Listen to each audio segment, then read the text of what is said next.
This is Kenya News Update today. What if I told you that $18 billion of taxpayer money has been stolen in a massive fraud scheme, and millions are being funneled to political campaigns? This isn't a conspiracy theory. It's the largest fraud heist in history, and it's happening right now. Coming up, you'll discover how fake childcare centers, lax enforcement, and a political machine are creating a self-reinforcing cycle of corruption that could be killing democracy. Meet the system. Built not on oversight, but on exploitation. A system that invites large-scale fraud by exploiting mass illegal entry and minimal checks. Billions in taxpayer funds are siphoned through government programs with almost no one watching. But here's the twist. Much of that stolen money doesn't disappear. It flows. It flows through NGOs, through contractors, and directly into political fundraising networks closely aligned with one party. We're talking about PACs and ActBlue-linked entities. This is systemic corruption.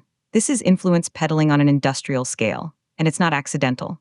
The same political machine that benefits from the unchecked spending also gains the political power it generates. Fraud creates fundraising. Fundraising creates control. Control allows more fraud. It's a perfect, corrupt circle. And when public money is diverted through intermediaries and re-enters the political system, that's not charity. That's laundering influence through your taxpayer dollars. Now, let's zoom in on the epicenter, Minnesota.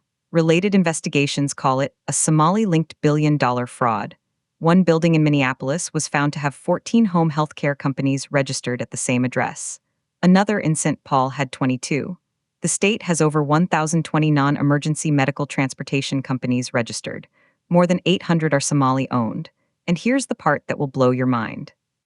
Reports allege the state never checks if the rides actually happened. It's staggering, industrial-scale fraud.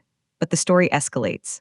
Photos rock Minnesota, showing political figures like Ilhan Omar and Tim Walz with an illegal Somali fraudster linked to the massive scam. Hundreds of Department of Human Services employees have accused Governor Tim Walz of covering up the Somali-linked fraud. They call him 100% responsible. And then, something shocking happened in the courts.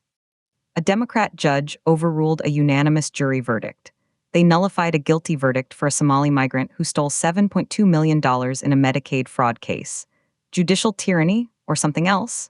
But here's what nobody's talking about: the election connection. The latest development reveals many of these fake childcare centers are donating to national Democrat races across the country. We just uncovered one of the largest election frauds in history, funneling stolen Medicaid tax dollars to Democrat candidates en masse. As one source put it, Democrats allow third-world illegals to scam our government out of billions in tax dollars because that stolen money gets funneled back into the Democrat Party via PACs and ActBlue straw donors. It's called money laundering. They steal the elections so they can steal the money. The implications are terrifying. This scandal far exceeds Somalia's entire GDP. It involves billions stolen, millions funneled, and a political apparatus allegedly built to benefit from it. The controversy is clear. Some see a complex fraud scheme being exposed. Others see a coordinated political attack. But the unanswered question remains: if a party relies on a system of fraud to maintain power, is democracy already dead? This is the $18 billion question. Do you think this is a criminal conspiracy or a political witch hunt? Drop your take in the comments. Subscribe to Kenya News Update today for more breaking news that connects the global dots.